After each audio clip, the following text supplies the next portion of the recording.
Have you ever stopped to think about just how fast the AI landscape is changing? I mean, not just the technology itself, but the power dynamics underneath it all. Yeah, who's really driving this race? And maybe more importantly, why? What's the end game? Exactly. Today, we're doing a deep dive into something absolutely critical for understanding where AI is headed. We're looking squarely at China's massive state-directed campaign to, well, dominate global AI. It's a really comprehensive strategy, isn't it? It touches everything from, building the actual physical infrastructure, the data centers, To integrating AI deeply with their military goals, and even how AI models around the world might end up perceiving quote-unquote truth. It's fascinating and, frankly, a bit sobering. For this deep dive, we're mainly drawing on a major joint report. It's from Strider and the Special Competitive Studies Project, or SCSP, and it's called China's AI Infrastructure Surge. And we're also bringing in some insights from an article in the Register that really gets into the weeds on AI model bias, which connects nicely. Okay, so our mission today.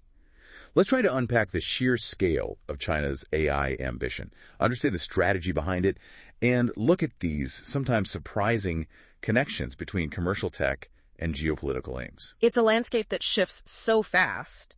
Understanding who's shaping it, well, it feels pretty essential right now. Absolutely. And speaking of understanding complex landscapes and assessing potential challenges, we really appreciate the support of our sponsor, www.airriskassess.com. They're all about helping folks like you navigate the complexities of AI with more confidence. We'll talk a bit more about them later on. Good stuff. So where should we start? The grand vision. Yeah, let's start there. The foundational level. The People's Republic of China, the PRC, they've been really clear, haven't they? Oh, absolutely. They see AI not just as, another cool technology, but as a core strategic pillar. Yeah. Foundational for both their economy and their military modernization. Right. This isn't just market forces doing their thing. It's very much a top-down, state-driven campaign.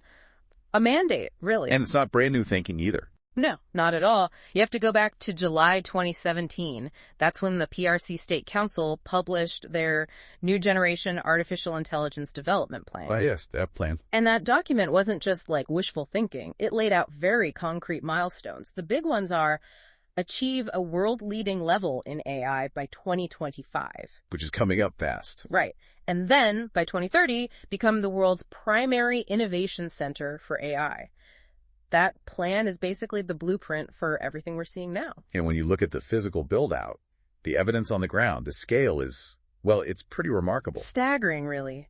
As of mid-2024, the numbers show the PRC has either already built or announced plans for more than 250 AI data centers. It's over 250. And that's across almost every region of China, right? Yeah, a huge physical investment in raw computing power. How are they managing such a massive project? Well, they developed this policy, which they formalized back in 2021, called East Data, West Compute. Right, I've heard of that. What's the core idea? It's basically about rebalancing their computing capabilities. You've got the heavily urbanized eastern regions with huge demand for computing. But maybe not the best energy resources, or they're expensive. Exactly. And then you have the less developed western regions, which have abundant, often cleaner energy sources.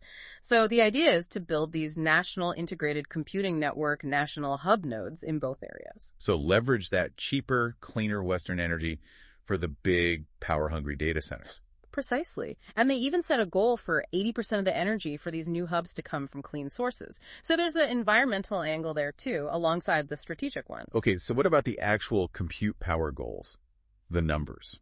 The official targets are incredibly ambitious. China's aiming for a total of 300 exaflops of computing power by 2025. 300 exaflops. Just to clarify, an exaflop is a billion calculations per second, right? Yeah. A 1 with 18 zeros? That's the one, a quintillion. And out of that 300 EFLOPS total, they've specifically earmarked 105 EFLOPS for AI compute. 105 just for AI by 2025. But here's where it gets really fascinating, and maybe a bit surprising, based on that Strider SCSP report we mentioned. What did they find?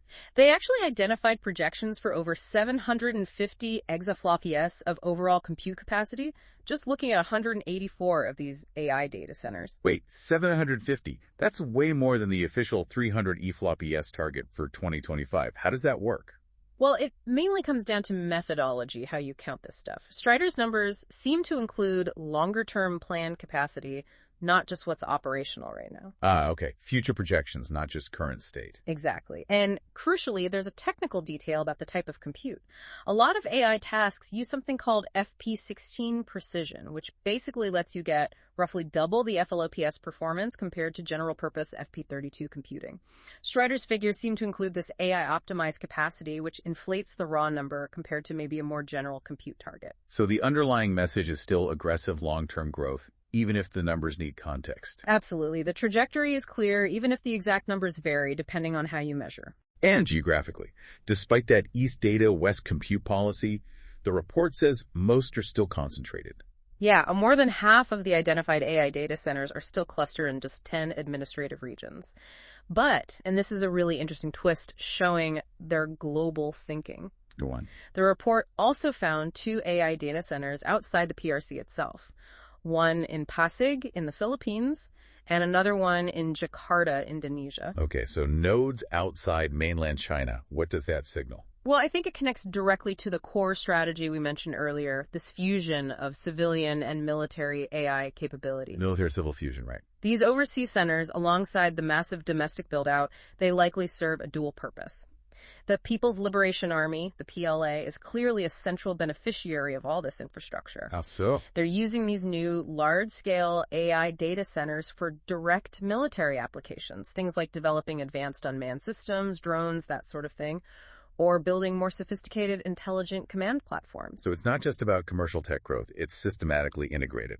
Exactly. Every commercial AI advance can potentially, and likely does, feed into military modernization. It's baked into the system. And the Strider report found evidence of these direct links. Oh yeah, some pretty compelling numbers. Out of over 850 stakeholder entities involved in this whole AI data center build-out, Companies, universities, government bodies, etc. right. They found that at least 88 of them have documented ties to either the PLA itself, the PRC's defense industrial base, or organizations already sanctioned by the U.S. 88 entities with those kinds of ties. That's not insignificant. Not at all. And it breaks down further. 59 tied to the PLA, 53 to the defense industry, 29 to U.S. restricted entities. There's overlap, obviously, but the connections are widespread. Wow. And this entanglement goes beyond just building data centers, right? It involves research, too. Definitely. This is another critical point. Of the direct AI data center stakeholders, 25 have collaborated on AI research with a PLA-affiliated research institute just since 2017. Okay, direct military research links. But here's the part that really stands out. Think about the Five Eyes countries, US, UK, Canada, Australia, New Zealand, plus Japan. Key allies, important research hubs. Right. Of the 28 stakeholders in China's AI build-out who have collaborated on AI research with organizations in those Five Eyes countries or Japan since 2017, Okay. a remarkable 18 of them also collaborated with PLA-affiliated research institutes during that same period. So collaborating with Western or allied researchers and simultaneously with the Chinese military research complex. Exactly. The report gives the example of China Telecom. They did joint research with the PLA's National University of Defense Technology on deep reinforcement learning, Okay. while at the same time collaborating on AI projects with organizations in the US, the UK, and Australia. That really paints a picture of how these major Chinese tech companies operate, doesn't it? Like Huawei, Tencent, Yeah. EFLY Tech. Yeah, they set up these impressive overseas AI research labs, Huawei's Noah's Ark lab in places like London, Paris, Toronto. Tencent has operations in the US, Australia, UK. Building an international presence. Yeah. Tapping into global talent. But simultaneously, they maintain these deep, often opaque relationships with the PRC government and military R&D back home. It's a very complex, dual-track approach. Let's make this more concrete. The report gives specific examples, right? Not just statistics. Yes, and these really illustrate the trends. Let's talk about the Chengdu Intelligent Computing Center. It's in Sichuan, launched in 2022. Okay. Now, outwardly, it's marketed as a general-purpose AI center, but it also openly promotes its role in supporting PLA modernization, smart military solutions, they call it. Like what? Things like UAV development, advanced visual data analysis for combat scenarios, stuff like that. And what's the tech stack like? Is it all domestic Chinese tech? That's the striking part. Despite all the talk about domestic innovation, the report found this center is still heavily reliant on Western technology. They identified 49 software applications used there that were developed by foreign companies. 49 foreign apps. Yeah, and 22 of those were from the U.S. Compare that to only 11 developed by PRC companies. It shows a continued reliance, even in these strategic projects. Interesting. What's another example? How about the Hainan Subsea Intelligent Computing Center? This is wild. It's the PRC's first underwater AI computing facility. Underwater. Seriously. Yeah. Located 30 meters underwater, apparently boasts 2,000 petaflops of processing power. That's 2 exaflops. And they claim it's 40% more energy efficient because the seawater provides natural cooling. Wow. Who's behind that one? It's a joint effort, but key players include companies like Beijing Highlander Digital Technology, Highlander Tech, and Beijing Sinet Technology. And why are those names significant? Both have been sanctioned by the U.S. Ah. Highlander Tech was sanctioned in June 2022.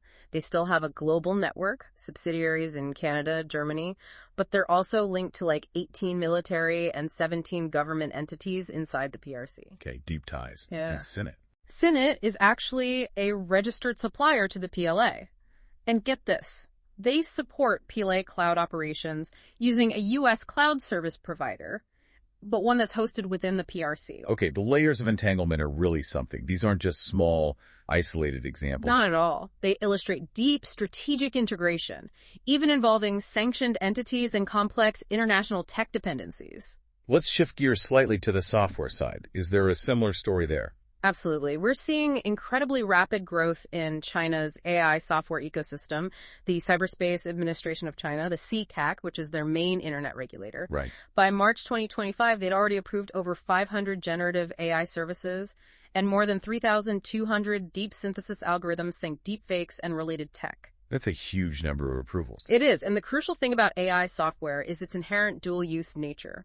What looks like a harmless customer-facing AI app Could potentially be used for surveillance or propaganda or military stuff. Exactly. The line is incredibly blurry, much more so than with traditional hardware. Does the report give specific software examples with military or security links? Yes, several stark ones. For instance, the Tianji military model platform. It's from a company called Salmon Yuanting. Okay, Tianji military model. Sounds pretty explicit. It is. It's a military-focused large language model, an LLM, developed just last year, directly linked to the PRC military, and the report says it even incorporates a leading U.S. LLM somehow. Wow. And what does it do? It apparently supports over 70 different application scenarios for multi-domain joint combat operations, and it serves top-tier PLA and central military commission organizations. So very high-level military use. A direct military AI tool. Okay, what else? There's Zhipu ChatGLM. This one's interesting. It's a spin-off from the prestigious Tsinghua University. Backed by big names, I assume. Yeah, backed by giants like Alibaba and Tencent. But despite that commercial backing, it landed on the U.S. entity list in January 2025. Why? Concerns that it could be used to support China's military modernization, and indeed the company is also a registered PLA supplier. So even commercially successful university-linked AI can have these direct military ties. It seems so. And then on the public security side, you have the Tianqing public safety model from a company called SDIC Intelligence. Public safety model. Yeah. What does that involve? It's integrated into this mobile product, described as a futuristic cube, designed for things like intelligent interrogations and intelligence analysis. Intelligent interrogations. Yeah. That sounds concerning. It does. And this company, SDIC, has previously been linked to developing spyware allegedly used in Xinjiang. Despite U.S. sanctions, they claim partnerships in dozens of countries, including the UK, South Africa, Russia. The global reach, even for sanctioned entities involved in surveillance tech. It's part of the pattern. So, wrapping this section up, what does all this mean? When you put the infrastructure, the military fusion, the software examples together, what are the big implications? Well, the implications for the U.S. and its allies are pretty profound, aren't they? We're talking about a state-driven, globally networked campaign that's aiming for dominance in a technology that could reshape, well, everything. It feels like a strategic compensar playing out on a whole new technological level. It really does. And the report lays out clear recommendations based on this picture. For policymakers, it stresses things like constantly monitoring these AI developers. Keeping tabs on who's doing what. Right. And strengthening international collaboration, especially to track PRC AI projects abroad, particularly in Belt and Road Initiative countries. And crucially, developing more targeted export controls for the critical software tools that are getting embedded in PRC AI infrastructure. So a coordinated, proactive defense, essentially. What about for industry leaders, investors, maybe people listening right now? For them, the advice is similar. Monitor PRC activity closely, critically. Try to eliminate vectors of technology transfer. That means being really careful about relationships with entities tied to PRC economic statecraft or military modernization. Due diligence on partners becomes paramount. Absolutely. And enhancing awareness among your top talent engineers, researchers, about how they might be targeted for recruitment or information gathering by PRC entities. Plus, just understanding the competitive landscape better by mapping these ties to the PRC military and state. Know who you're competing against and who they're linked to. You know, this whole deep dive really underscores how vital it is to understand exactly who you're dealing with in the AI space and what the potential risks are. It's such a complex, fast-moving field. It really is. The connections aren't always obvious. And that's precisely why services like our sponsor, www.ariskassist.com, are becoming so important. They focus on providing that kind of strategic intelligence, helping organizations identify and mitigate these complex risks tied to AI development and deployment.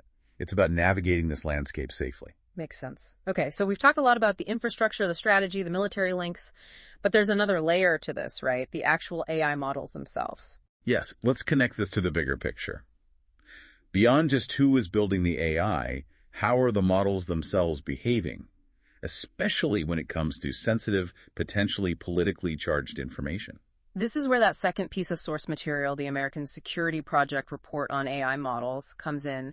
It raises some really important questions. And what did that report find? It looked at popular Western models too, right? Yes, it analyzed 5 well-known LLMs, OpenAI's ChatGPT, Microsoft's Copilot, Google's Gemini, DeepSeek's DeepSeek R1, which is Chinese, and X's Grok. Okay, a mix of US and Chinese models. What was the finding? The core finding was that, to varying degrees, all of them showed subtle signs of bias towards Chinese Communist Party viewpoints and exhibited forms of censorship, especially on sensitive topics. Can you give an example? The clearest one was their response to the question, what happened on June 4th, 1989, the date of the Tiananmen Square massacre? How did they respond? Most of the LLMs use very passive language. They avoided specifying who did what to whom.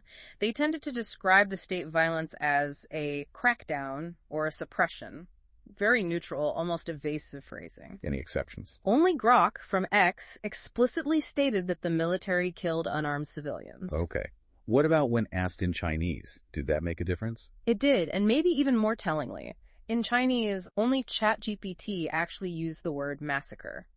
DeepSeek and Copilot used Beijing's preferred sanitized term, the June 4th incident. Wow. So the language used and the framing subtly shifts towards the official PRC narrative in some cases. Exactly. It illustrates how these official narratives, which are heavily pushed online and in accessible data sources, can just seep into the AI's training data and then get reflected in its outputs. Courtney Manning, the report's author, had a quote about this, right?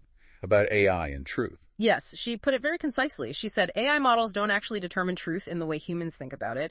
They just replicate what is statistically probable based on the massive amounts of text they're trained on. So, if propaganda is statistically prevalent in the training data, then the model can absorb it and internalize it, sometimes presenting that propaganda on the same credibility threshold as true, factual information. It's not necessarily intentional bias by the creators. It's often a reflection of the data itself. that's a crucial distinction. The model isn't thinking, it's pattern matching on a massive scale. Precisely. And this leads to a really significant challenge. Mance points out it's incredibly difficult, maybe impossible, to fully realign a model or remove these ingrained biases after it's been trained. So you can't easily just patch it later. Not effectively, no. Her argument is for much more scrupulous, careful curation of the training data before the training process even begins. That's where the intervention needs to happen. Makes sense. Did she suggest political neutrality is achievable? Actually, no. She argued that true political neutrality is neither feasible nor universally desirable in AI. Bias is inherent, stemming from the data, the algorithms, even the human feedback used for fine-tuning. The goal isn't perfect neutrality, but rather awareness and responsible curation. Okay, so that's the critical takeaway for you, our listener, right? Yeah. These incredibly powerful AI models, they are fundamentally statistical machines. They don't grasp truth or ethics or context in the human sense. They reflect the patterns, biases, and yes, sometimes the propaganda present in their training data. So you have to be incredibly cautious when you use these tools Understand that you might be exposed to sentiments or ideas that are statistically common online, but aren't necessarily factual or helpful, Yep. or, frankly, good for society. Critical thinking and cross-referencing remain absolutely essential. Don't take AI output as gospel. Okay, so we've covered a lot today. A real dual reality, it seems. On one side, this aggressive, state-driven AI infrastructure surge from the PRC, deeply tied to military goals and expanding globally. And on the other side, this fundamental global challenge with AI models themselves, their inherent biases, their susceptibility to manipulation, and how they subtly shape the very information, the truths they present to us. It leaves us with a lot to think about. It really does. And maybe this raises an important question for you, our listener, to ponder. Given everything we've discussed, the strategic state involvement in AI, the inherent biases baked into the models, how will you personally approach the information you get from AI? How will you evaluate the truths it presents in your own daily life?